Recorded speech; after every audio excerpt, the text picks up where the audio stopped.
Xin mến chào quý khán thính giả đã đến với kênh Lúa Vàng. Quý vị thân mến, người ta thường nói cái gì cũng có lý do của nó, ngay cả sự thay đổi lòng người.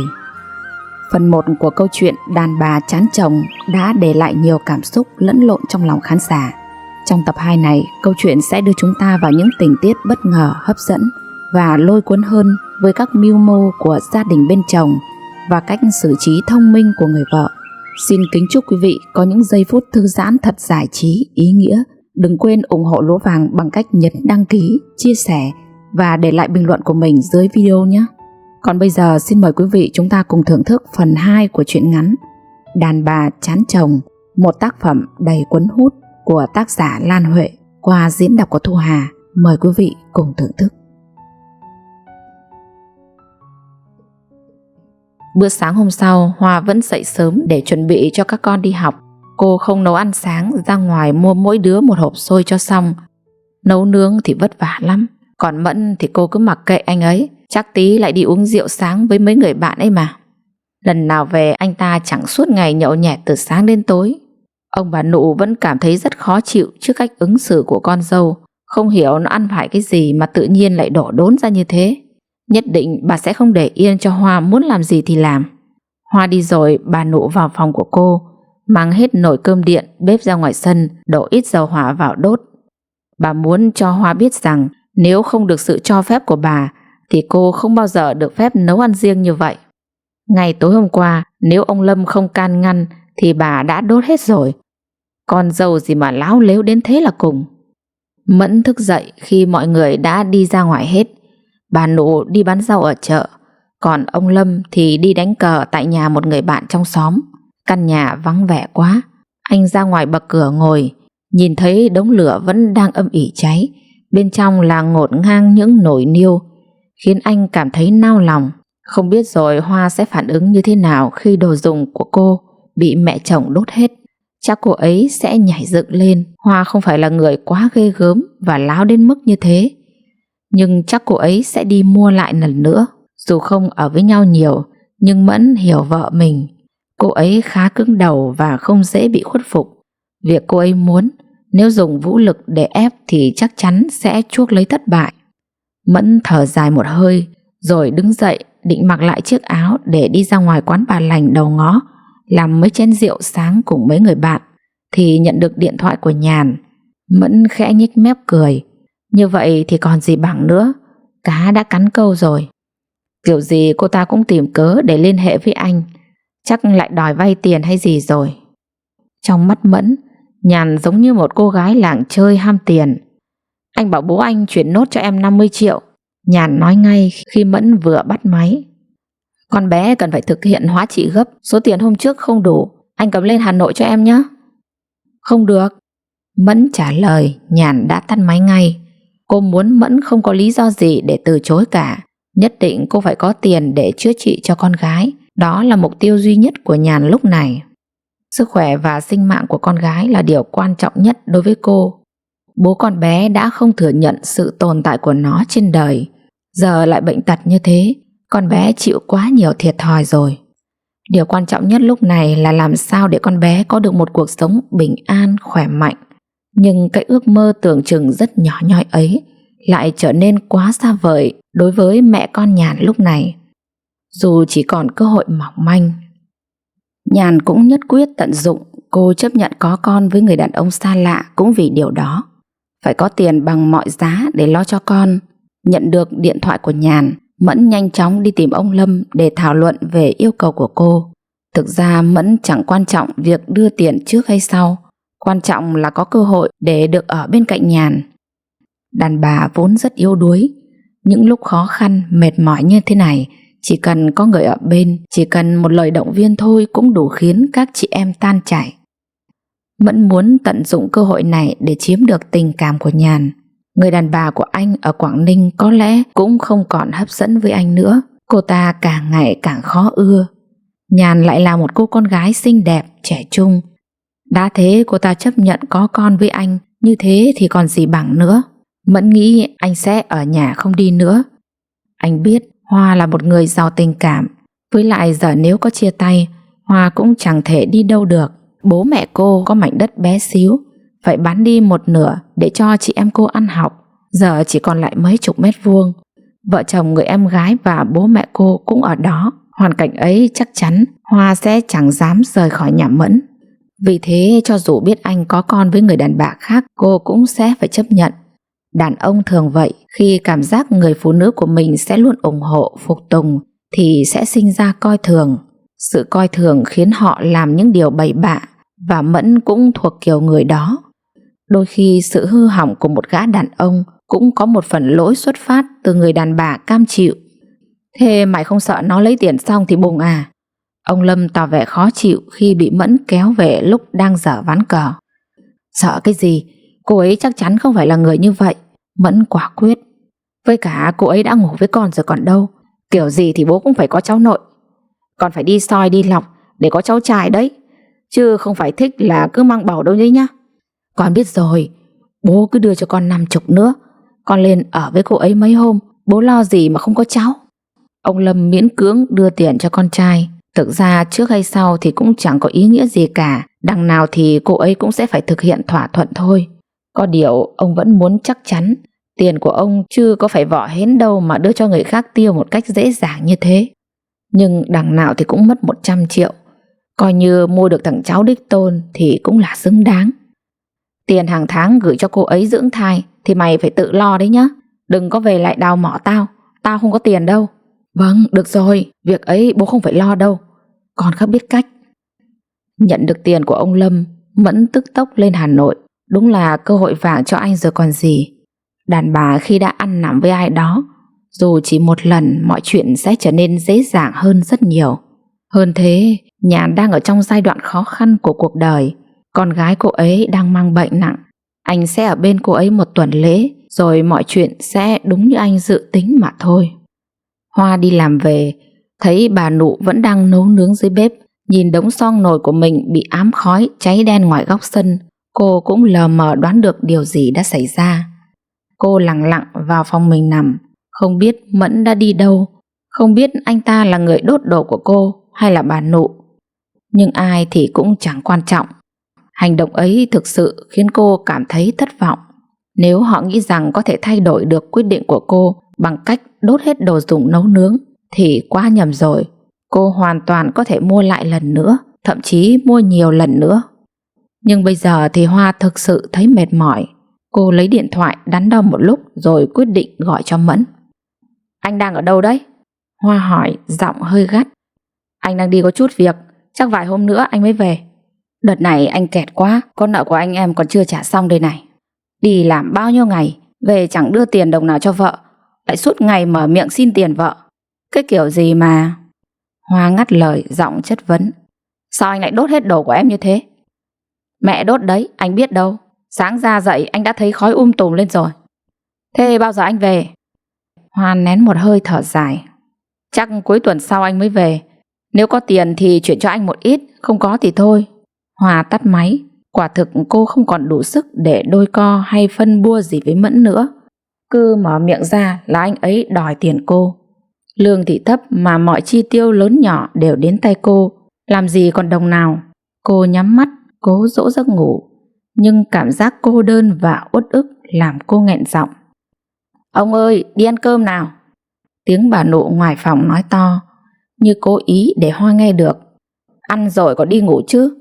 Lại định ngủ không cần ăn như người ta à? Lười thì cũng phải có giới hạn thôi chứ. Bà nói cái kiểu gì đấy? Tôi đang làm nốt cái giàn phơi ngoài vườn này chứ ngủ đâu mà ngủ. Thì tôi cứ nói thế thôi, thế chưa vào để ăn cơm à? Có hai vợ chồng già thì ăn uống đơn giản thôi. Hoa khẽ cười chua chát. Sao bà Nụ lại có ác cảm với cô như thế? Ngay từ ngày đầu làm dâu, bà đã luôn mang giọng điệu mỉa mai để nói chuyện với cô rồi. Dù cô có làm gì thì bà cũng không bao giờ tỏ ra hài lòng. Lúc nào bà cũng có lý do để chê bai hoặc nói xấu cô. Đôi khi Hoa không hiểu mình làm sai gì nữa. Bây giờ bà Nụ đốt hết xong nồi của cô, nhưng lại không bảo cô ra ăn cơm cùng.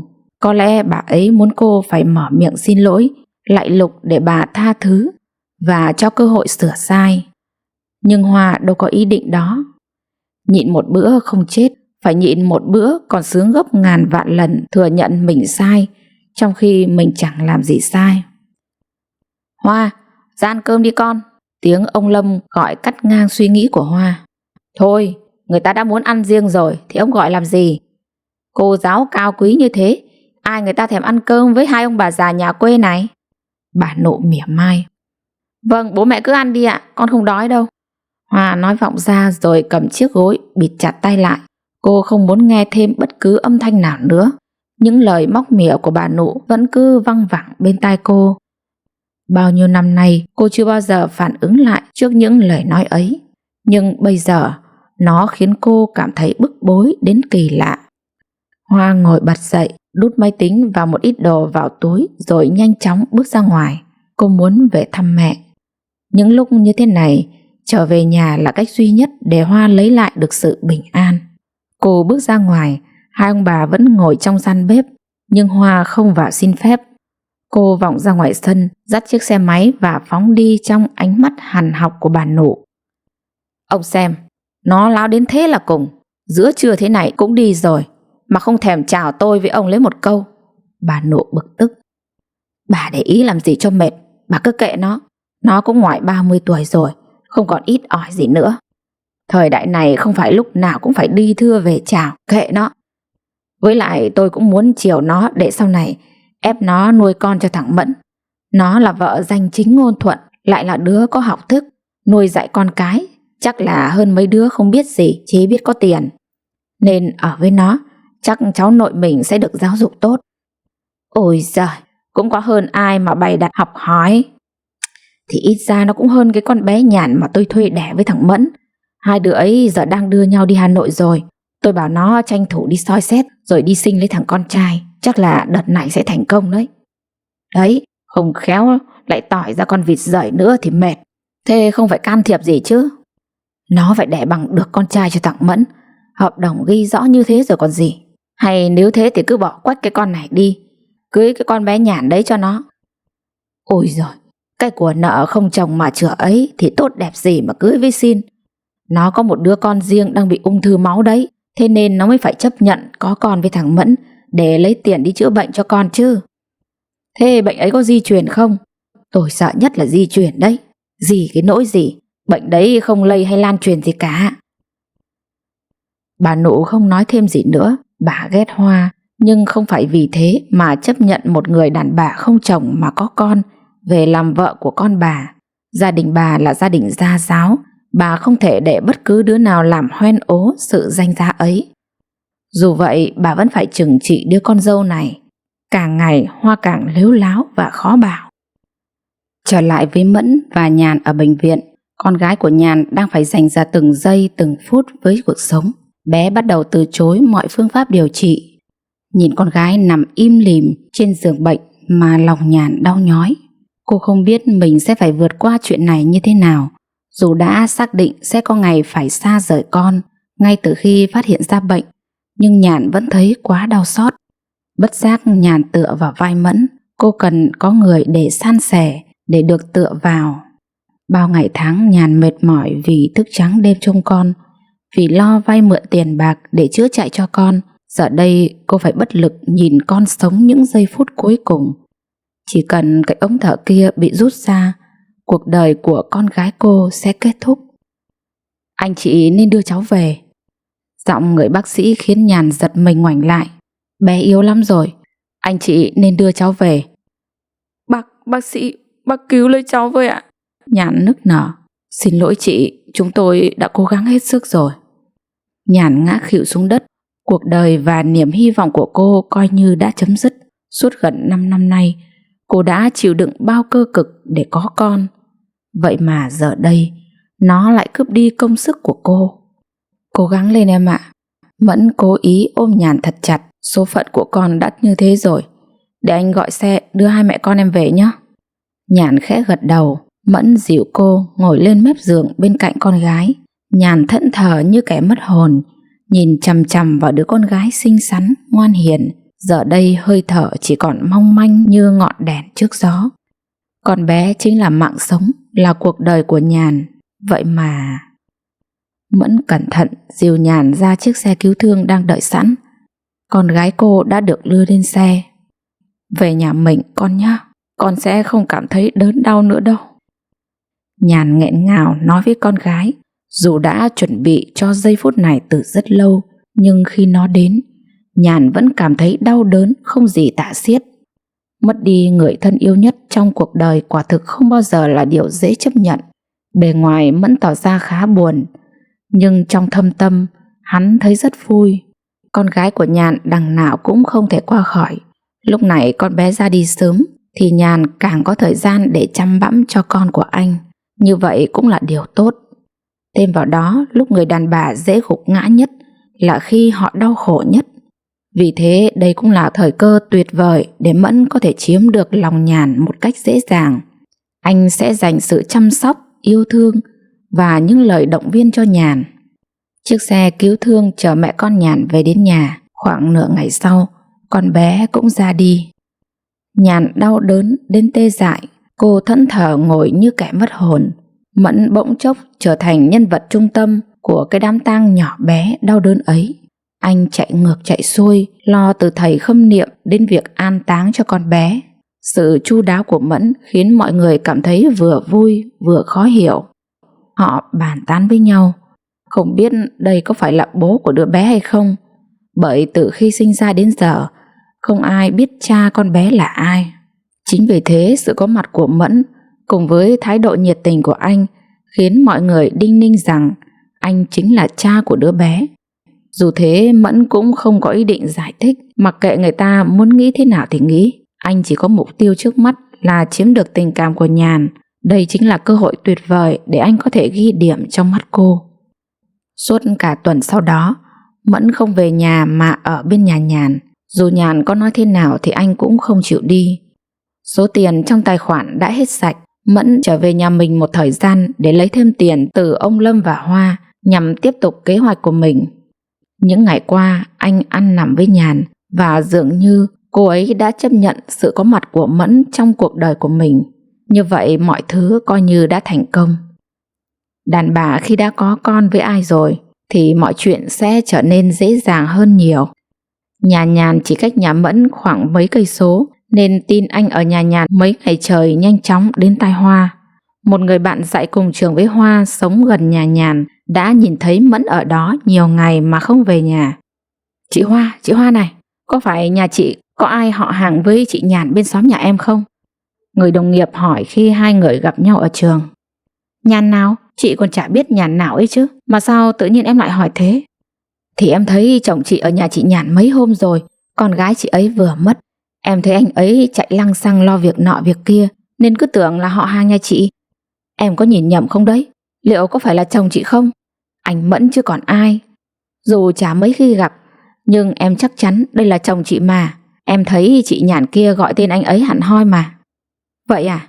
Thế thì có khi họ hàng bên nhà chồng nhà chị mà không biết. Để chị về hỏi anh ấy xem thế nào nhé. Vâng, chứ chị Nhàn kia chả có chồng con gì. Giờ lại thấy chồng chị ở đấy, em sợ là... Chắc không có chuyện đó đâu. Hoa gượng cười rồi tìm lý do để rời đi. Rõ ràng chồng cô nói rằng đi làm ăn, mà giờ lại thấy ở nhà một người đàn bà không chồng, ở gần nhà. Có sự nhầm lẫn hay không?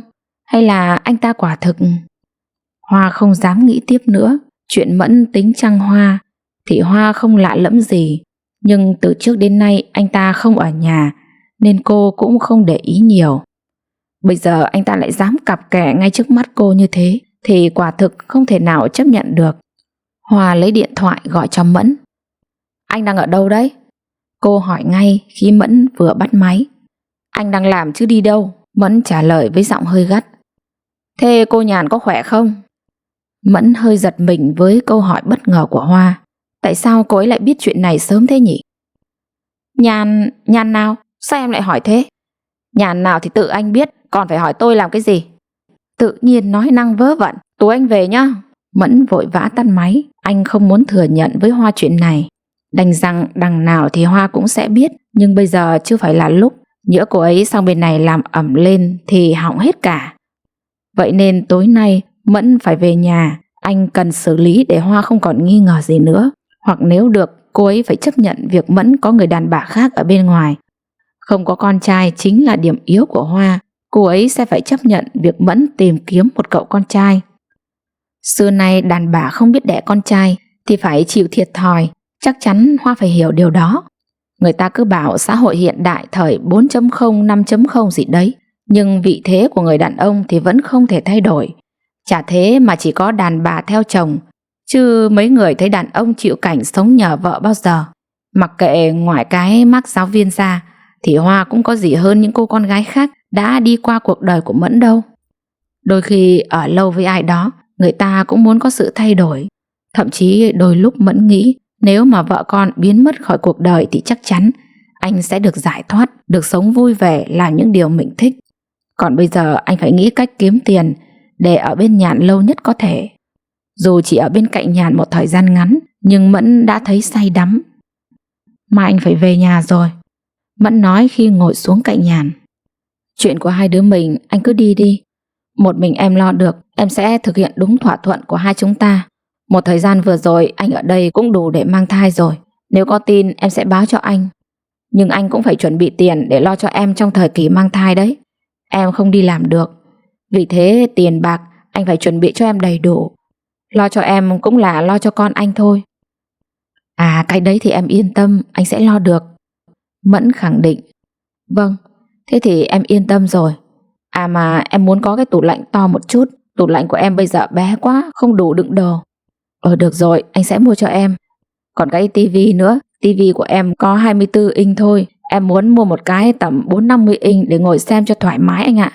Được rồi, anh sẽ cố gắng lo đầy đủ cho em cứ yên tâm. Cái xe máy của em cũng hỏng mất rồi, Nhàn nói thêm. À, anh cũng không có nhiều tiền đến thế đâu em ạ, Mẫn cắt lời. Thì em cũng chỉ nói để anh biết thôi. Anh hứa lo cho em rồi thì em mới nói, chứ bình thường em cũng không thích dựa dẫm vào đàn ông, mang tiếng lắm anh ạ. Ai nói dựa dẫm gì đâu, chẳng qua là phải từ từ, anh mới có đủ tiền để lo cho em được, Mẫn phân bua. Cái này thì tùy anh thôi, em cũng không đòi hỏi quá đáng gì. Có điều anh đã hứa thì anh phải giữ lời, để em có thể tin tưởng anh được. Thôi được rồi, hôm nay anh phải về nhà một chút. Vài hôm nữa anh sẽ qua chỗ em và mua đầy đủ những thứ em muốn nhé. Nhàn khẽ gật đầu rồi đi ra ngoài. Cô vốn không phải là kẻ đào mỏ, nhưng vì hoàn cảnh cô chấp nhận có con với Mẫn để chữa bệnh cho con gái. Giờ con cũng không còn nữa, cô phải tận dụng cơ hội này để kiếm tiền, càng nhiều càng tốt. Đời này không có tiền thì cả đời vất vả cực nhọc. Đằng nào cũng đã mang tiếng, đằng nào cũng đã bán mình cho người ta rồi, thì sao không tận dụng thời gian này để kiếm tiền cho cuộc sống của mình đỡ vất vả. Sau khi sinh con cho anh ta, có muốn cũng không thể kiếm thêm được tiền nữa. Nhàn cũng biết rõ về gia đình của Mẫn. Gia đình anh có chút tiền, nhưng bản thân Mẫn lại là kẻ vô dụng, không phải là người có thể tin tưởng và gửi gắm cuộc đời mình. Thế nên tận dụng được lúc nào thì hay lúc ấy. Nhìn Nhàn đi ra ngoài, Mẫn cảm thấy ấm áp lạ. Cô ấy cứ đòi hỏi như vậy có nghĩa là đã tin tưởng anh tuyệt đối.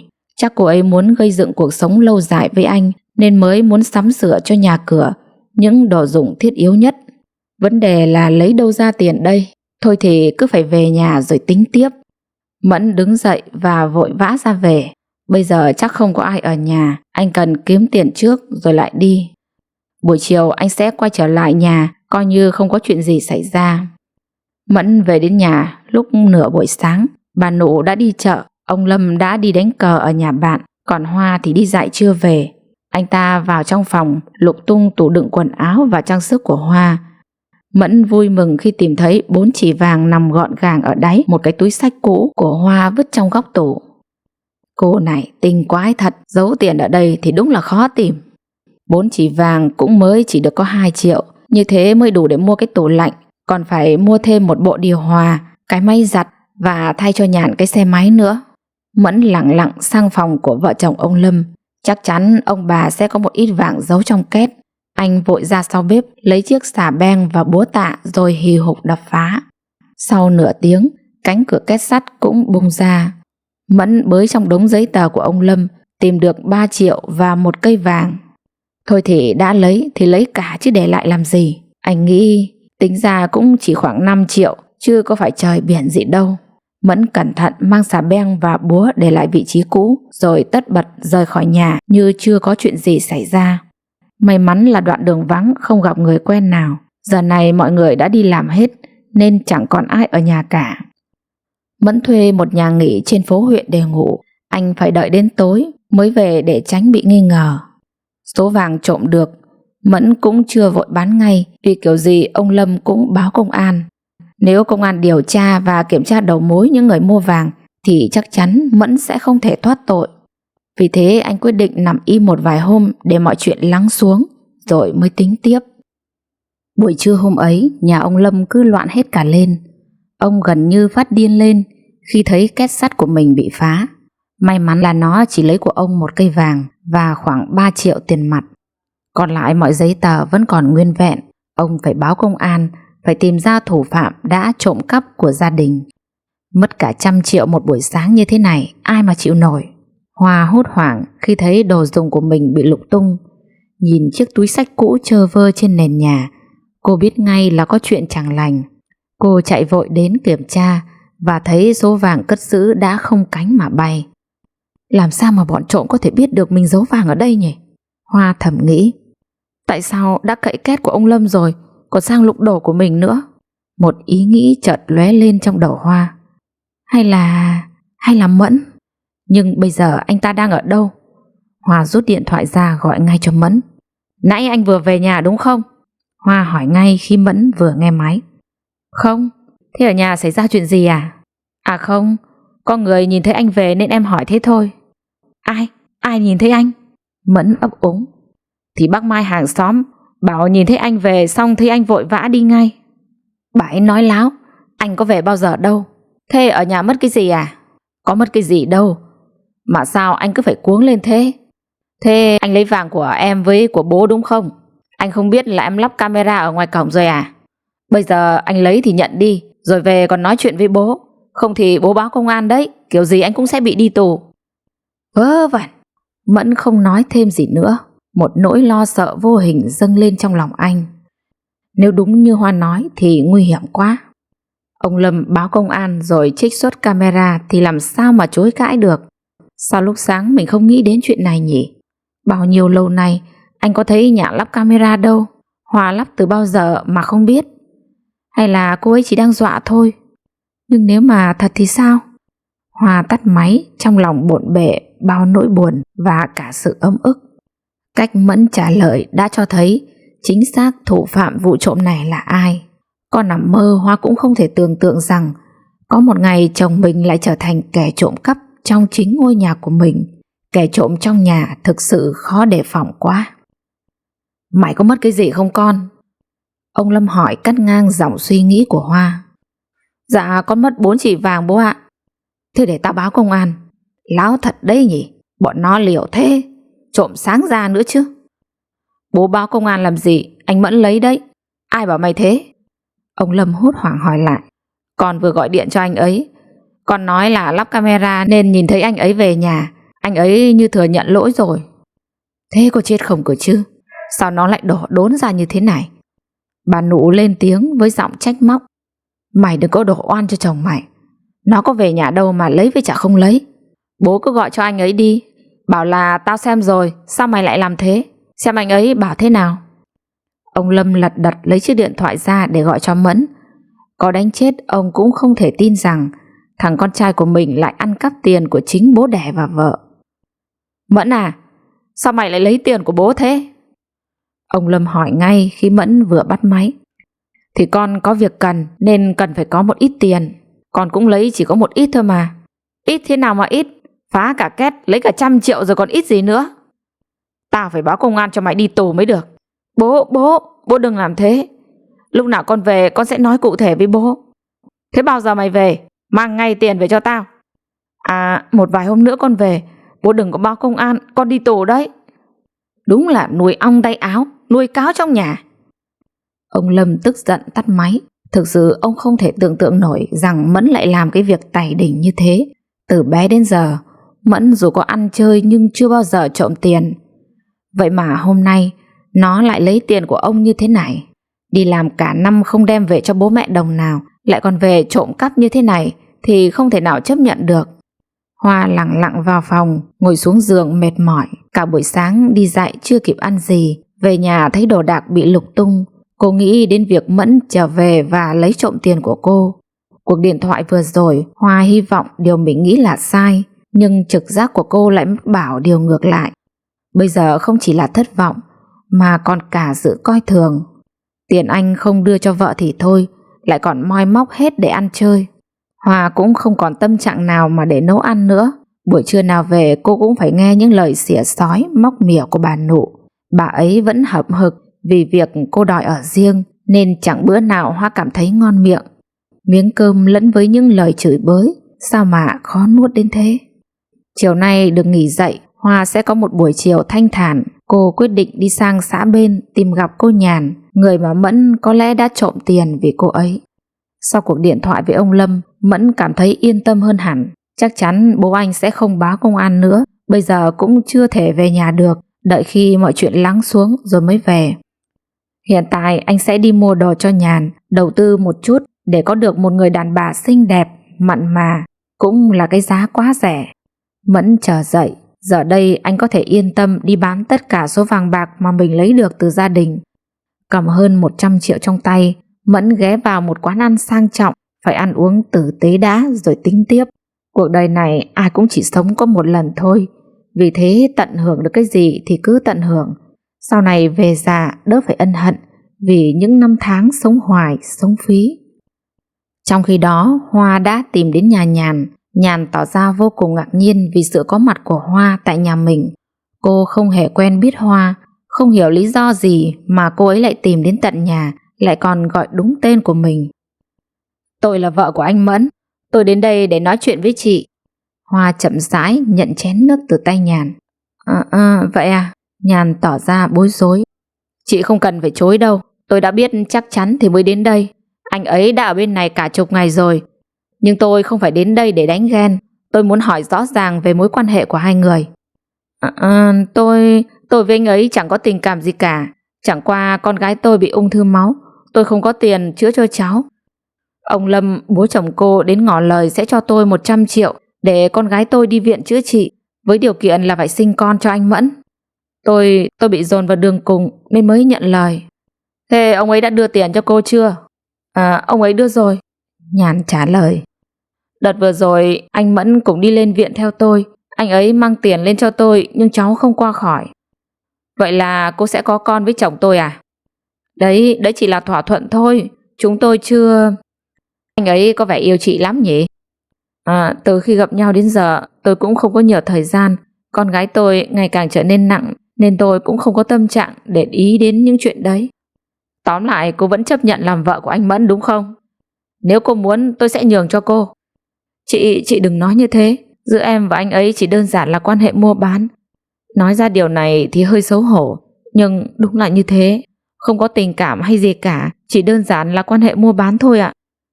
Thế thì cô cũng không khác gì một cô gái gọi nhỉ? Chị đừng nói như thế. Tất cả cũng chỉ vì con thôi. Đừng lấy con ra để bao biện cho hành động rẻ mạt của mình. Người ta có thể chấp nhận bán nhà bán đất, nhưng không ai chấp nhận trở thành một con nái xề đẻ con cho thằng đàn ông khác để có tiền như cô cả.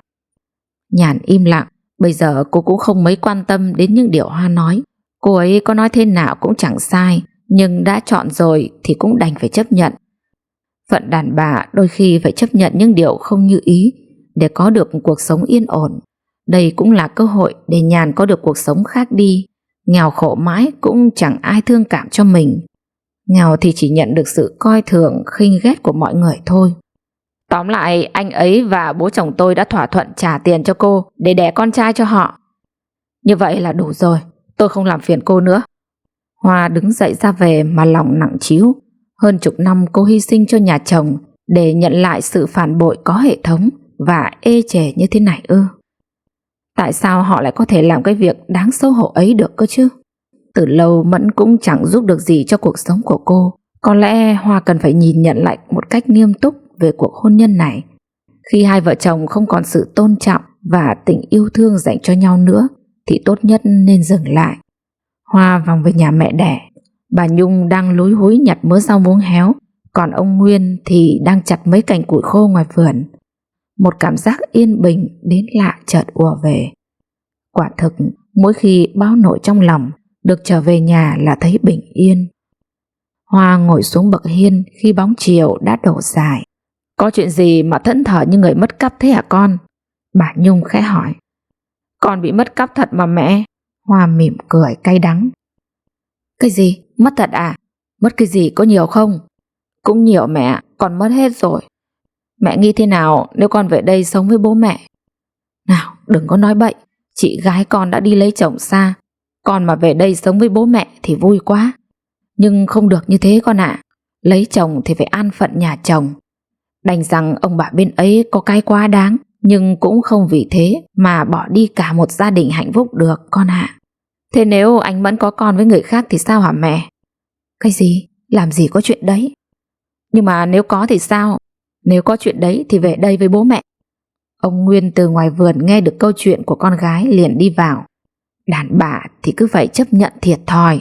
Bà Nhung tỏ ra nhẫn nhịn. Với lại còn 3 đứa con của con nữa, một mình con nuôi dạy sao nổi. Có thế nào thì cũng phải cắn răng mà chịu đựng con ạ. Vì mình và vì cả con nữa. Không phải chịu đựng gì cả. Vì cái chịu đựng ấy mà con đã khổ bao nhiêu năm rồi. Giờ nếu thấy quá sức rồi thì về đây với bố. Nhưng mà có chuyện gì xảy ra à? Dạ, bố chồng con thuê một cô gái ở xã bên để đẻ con cho anh Mẫn. Giờ thì anh Mẫn sang bên ấy mấy hôm, con đã đến tận nơi để xác minh và cô ta đã thừa nhận mọi chuyện rồi. Sáng nay anh Mẫn cũng về nhà trộm tiền vàng của con và bố mẹ chồng rồi mang sang đó. Con sang thì không gặp bên nhà cô gái kia, nhưng mà chắc chắn anh ấy chỉ mang sang cho cô ta thôi. Lại còn đổ đốn ra như thế nữa. Để bố sang nói chuyện với ông Lâm xem như thế nào. Không cần đâu bố, con có thể xử lý được mọi việc. Bố mẹ cứ coi như không biết chuyện gì đi. Con về đây vì cảm thấy mệt quá, con muốn nghỉ ngơi thôi. Con à, chồng con thì cũng không phải là tất cả cuộc sống của mình. Tương lai của con và các cháu mới là điều quan trọng. Ông Nguyên khẽ mỉm cười an ủi con gái. Hoa cũng không phải là kẻ dại dột hay yếu đuối mà nghĩ đến cái chết chỉ vì bị chồng phụ bạc. Mệt thì cô cho phép mình được nghỉ ngơi, chứ cô không bao giờ có ý định đầu hàng số phận. Cuộc đời này cô đã chịu đựng nhiều rồi, bây giờ thì Hoa không còn muốn chịu đựng nữa. Cô phải làm rõ mọi chuyện. Cả ba người ngồi im lặng trong dáng chiều hoàng hôn vàng óng. Hoa vội vàng đi đón con về. Hôm nay cô cảm thấy lòng nhẹ nhàng đến lạ. Đàn bà khi đã không còn cảm thấy coi trọng ai đó nữa thì mọi thứ trở nên nhẹ nhàng lắm. Chẳng còn ý nghĩa gì nữa. Bản thân Hoa cũng ngạc nhiên vì sự bình thản của mình. Về đến nhà, vợ chồng bà Nụ và ông Lâm đang ăn cơm. Bố mẹ ăn cơm xong đi, rồi con có chuyện muốn nói ạ. Hoa vừa dắt con vào phòng vừa nói. Có gì thì nói luôn đi, sao phải đợi đến lúc ăn cơm? Chồng mày nó lấy bao nhiêu tiền thì cũng đành chịu, chứ biết làm sao bây giờ. Tao cũng đứt từng khúc ruột đây này. Ông Lâm hắng giọng. Con không nói đến chuyện ấy, con muốn nói chuyện với bố về cái cô Nhàn ở xã bên kia. Ông Lâm ấp úng. Thì bố cũng đã nói với con mấy hôm trước rồi đấy. Bây giờ con không còn khả năng sinh nở nữa. Bố đã nhờ cô ấy sinh cho thằng cô. Nay mai cô ấy sinh xong thì bố sẽ mang về. Con chăm sóc nó từ khi lọt lòng đến khi lớn khôn.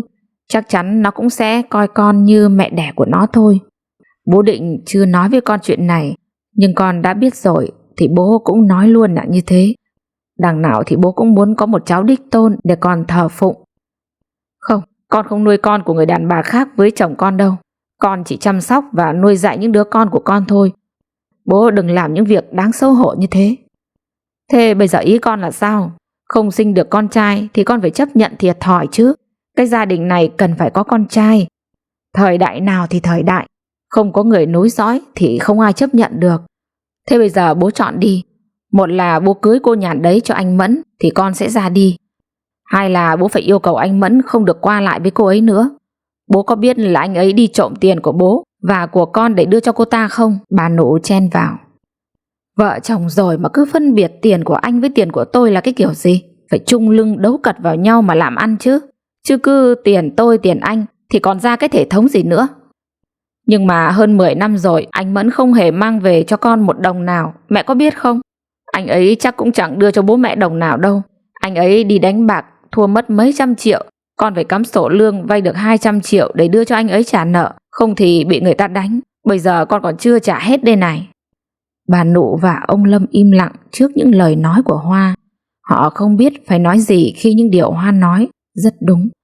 Mẫn không phải là kẻ biết chăm chút cho gia đình, nhưng dù có thế nào đi nữa thì phận làm vợ vẫn cần sự nhẫn nại và chịu đựng. Không thể lấy lý do chồng như thế để đòi hỏi đặt điều kiện với bố mẹ chồng được. Bố nói thế này nhá, bây giờ chồng con đã như vậy, ý nguyện của bố cũng chỉ là muốn có được một đứa cháu để nối dõi tông đường. Con cứ chiều bố, coi như không có chuyện gì xảy ra. Mẫn nó cũng chỉ là muốn có con trai nên mới cặp kè thế thôi. Còn tiền của con, nó lấy 4 chỉ đấy, bố sẽ đền bù cho con. Không, con không cần đền bù cái gì cả. Bây giờ nếu bố chọn cô Nhàn thì con không ở cái nhà này nữa. Đừng có mật cạn tình như thế. Đàn ông ra ngoài cặp kè thì có sao đâu, miễn là nó vẫn chỉn chu với gia đình. Giọng ông Lâm đanh lại. Hoa cười chua chát. Chỉn chu đến mức về móc hết tiền của bố với vợ để mang đi cho gái mà là chỉn chu à? Tóm lại bây giờ con xác định rõ ràng, nếu con đi ra khỏi cái nhà này thì con chỉ được ra đi với 2 bàn tay trắng. Còn các cháu thì có thể để ở nhà với ông bà, cũng có thể mang đi tùy con chọn. Vâng, con sẽ gọi cho anh Mẫn để làm rõ chuyện này bố nhá. Trong khi đó Mẫn vừa thuê một chiếc xe chở máy giặt, tủ lạnh đến nhà của Nhàn. Anh dành cả buổi cân nhắc để mua những món đồ này, phải để dư ra một ít tiền sau này. Không đi làm vẫn có để lo cho cuộc sống của mình và Nhàn. Đôi khi Mẫn cũng cảm thấy chạnh lòng, có lỗi với vợ. Tuy nhiên anh vẫn muốn làm mọi điều cho Nhàn. Dù sao thì cô ấy cũng sẽ là mẹ của con trai anh, không thể để cô ấy quá thiệt thòi. Vợ anh vừa đến đây hồi chiều đấy, Nhàn nói giọng buồn buồn. Cái gì? Đến để làm gì? Cô ấy có làm gì em không? Không, chị ấy nói chuyện rất tử tế mà. Càng thế em lại càng thấy mình có lỗi. Anh với cô ấy đã hết tình cảm rồi.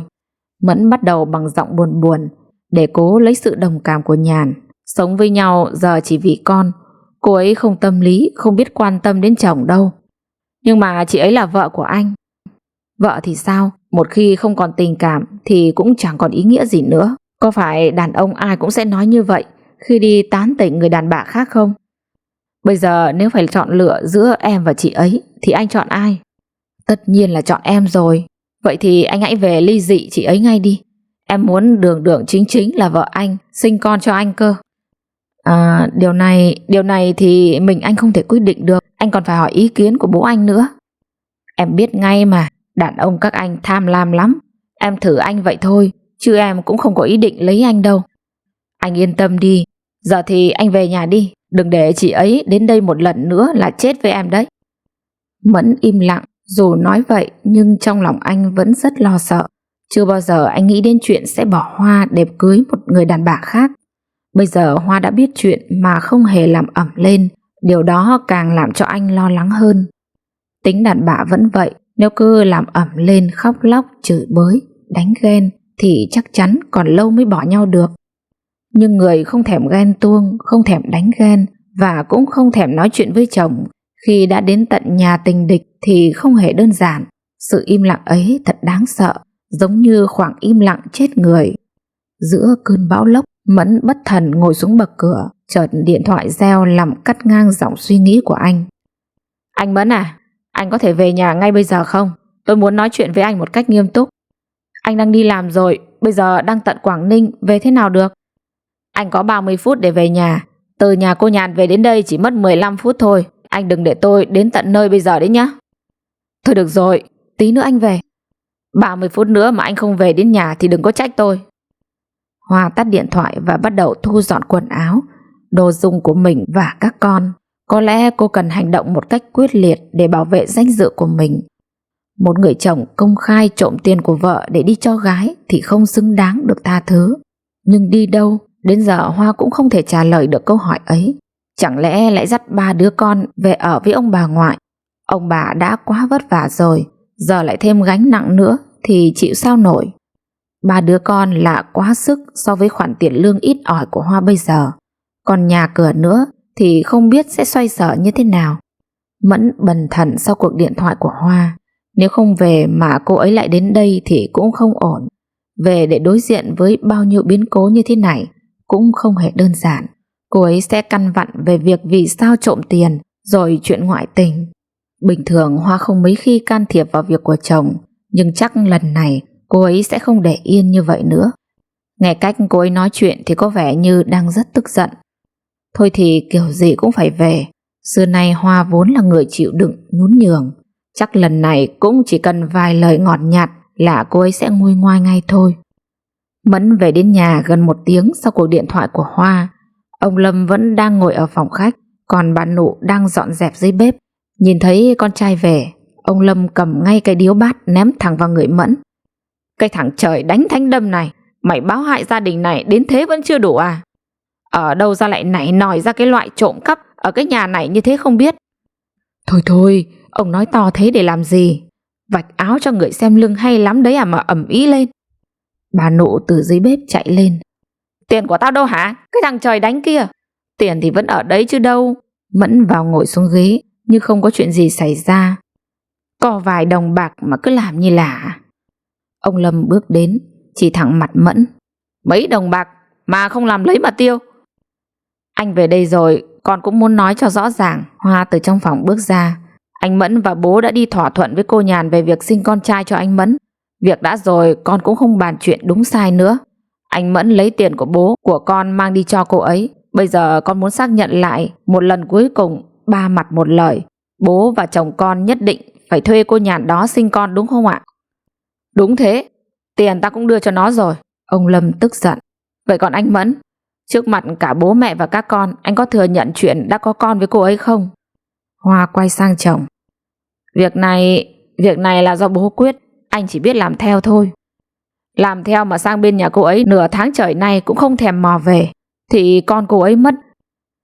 Anh ở bên ấy để đi ngoại tình công khai mà lại còn bao biện lý do lý chấu cái gì? Nếu anh đã xác định rõ ràng như thế thì chúng ta chia tay. Tôi đã soạn sẵn đơn ly hôn rồi, anh ký vào là xong. Ngay bây giờ mẹ con tôi sẽ dọn ra khỏi cái nhà này, không ở đây thêm 1 giây phút nào nữa. Nếu có đi thì ra đi tay trắng nhá. Bao nhiêu năm nay cô chả làm được cái gì cho cái nhà này, nên ra đi thì cũng đừng mong có cái gì cả. Các cháu ở lại đây thì ở, nếu theo mẹ thì cứ coi như là không phải con cháu nhà này nữa. Bà Nụ chen vào. Con không làm được gì cho cái nhà này, nhưng từ mớ rau, tiền điện, tiền nước đều do con trả. Anh Mẫn nợ nần bị người ta dọa đánh, con phải đi vay tiền về trả. Sổ nợ ấy vẫn còn kia kìa. Con nói không phải để kể công, mà để mẹ hiểu thế nào là đóng góp. Người chả còn cần nữa thì mấy thứ đó có ý nghĩa gì đâu mẹ. Mẫn chen vào. Cô giỏi lắm, bây giờ mới rõ cái mặt thớt nhà cô. Động một cái là đòi bỏ chồng, hay ho lắm. Cái loại không chồng ấy mà lúc nào cũng dọa. Anh ký đơn đi, đồ đạc em đã dọn xong rồi. Anh ký là mẹ con em sẽ đi ngay bây giờ. Anh xin lỗi em. Từ xưa đến nay anh có lỗi với em nhiều quá. Bây giờ anh hứa sẽ không làm như vậy nữa. Anh hứa nhiều quá rồi. 15 năm nay lấy anh ít nhất phải có 5 cô gái cắm sừng tôi rồi. Cũng chừng ấy lần anh hứa rồi xin lỗi tôi. Lần này thì nó vượt quá giới hạn rồi. Anh hứa thật lòng mà. Trong lòng anh chỉ có em thôi. Tôi hơn 30 tuổi rồi, không phải mấy đứa con nít để anh dở cái giọng điệu ấy ra với tôi làm cái gì. Bây giờ nếu anh ký thì ta thuận tình ly hôn trong vui vẻ. Còn nếu anh không ký thì tôi cũng đơn phương bỏ chồng. Tôi để cho anh cái danh dự cuối cùng là được phép bỏ vợ. Nếu anh không chấp nhận thì anh chấp nhận bị tôi bỏ thôi. Ông Lâm lên tiếng giọng bực bội. Mày cứ ký xem nó ra làm sao nào. Báu bở gì cái đồ ấy mà cứ phải năn nỉ. Mày bỏ nó đi, tao cưới cho mày đứa khác xinh hơn, trẻ hơn, ngoan hơn. Hoa không nói gì thêm nữa. Cô đưa cây bút cho Mẫn rồi quay vào trong phòng, kéo cái vali quần áo ra ngoài. 3 cô con gái mỗi đứa một cái ba lô và một bọc quần áo đi theo sau. Mẫn bật khóc khi nhìn thấy cảnh ấy. Anh không bao giờ nghĩ cơ sự lại đến mức này. Mẫn quỳ xuống trước mặt Hoa, nói như van xin. Anh xin em tha thứ cho anh, đừng đi được không? Anh biết anh sai rồi. Mày ký đi, đàn ông đàn an làm sao mà phải nhục nhã hạ mình trước phụ nữ như thế. Đứng ngay lên, không vợ con mà lại quỳ lại nó như thế, rồi sau này mày làm gì còn tiếng nói nữa. Bố mày nói đúng đấy, đừng có mà hèn hạ như thế con ạ. Đàn ông cứ phải mạnh mẽ, bỏ vợ này lại lấy vợ khác. Báu gì cái đám vịt giời ấy mà phải lạy lục cho nó nhục ra. Anh nghe rồi đấy, Dù có lạy tôi ngàn lạy thì tôi cũng không bao giờ tha thứ cho anh đâu. Câu nói của Hoa cùng với những lời động viên của bố mẹ khiến Mẫn đứng phắt dậy. Anh cầm cây bút ký vào tờ đơn ly hôn rồi vứt ngay trước mặt Hoa. Hoa bình tĩnh nhặt tờ đơn ly hôn đã có chữ ký của Mẫn lên, đút vào trong cặp. Cô cũng lôi ra một tờ giấy đưa cho Mẫn. Đây là mã khách hàng tiền điện, tiền nước hàng tháng, anh đóng cho bố mẹ nhé. Ngày mai tôi sẽ làm thủ tục thay đổi số điện thoại nhận tin nhắn là số của anh cho chủ động. Hoa bước vội ra ngoài sân trong bóng tối mù mịt của đêm mùa hạ nhiều mây. Ba cô con gái lũ lượt chạy theo sau. Mẫn nghẹn ngào nhìn theo bóng vợ con mất hút trong màn đêm đen đặc. Ông Lâm thẫn thờ quay lại ghế ngồi.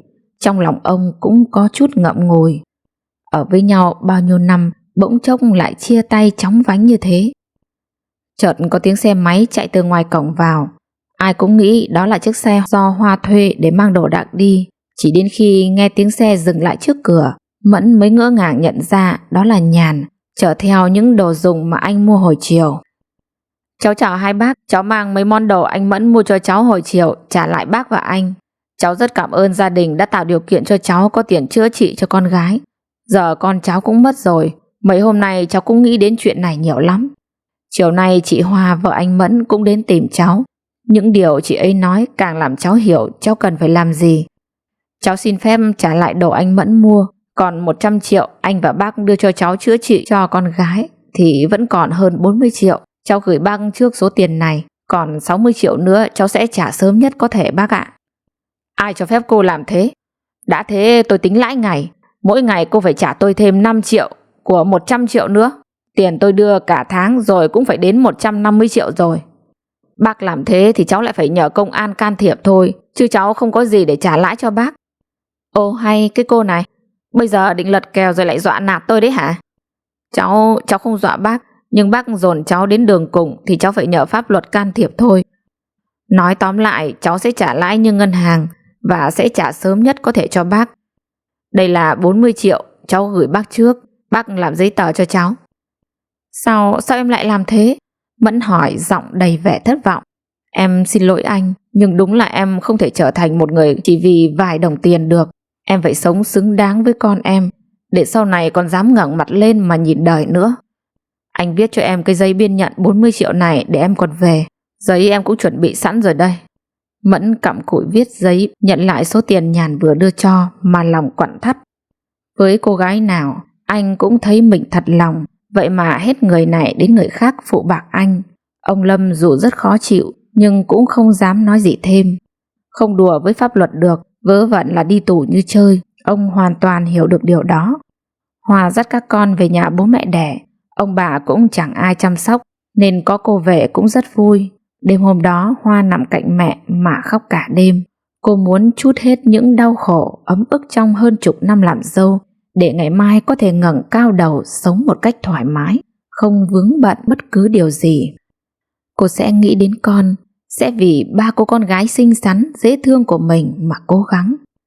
Ngày hôm sau, Hoa được nghỉ dạy nên tranh thủ dọn dẹp căn phòng mà hai chị em cô đã sống suốt những năm tháng tuổi trẻ. Bao nhiêu năm hai chị em đi lấy chồng, thỉnh thoảng mới về, nhưng mẹ vẫn quét dọn hàng ngày. Vì thế Hoa cũng không phải làm gì nhiều.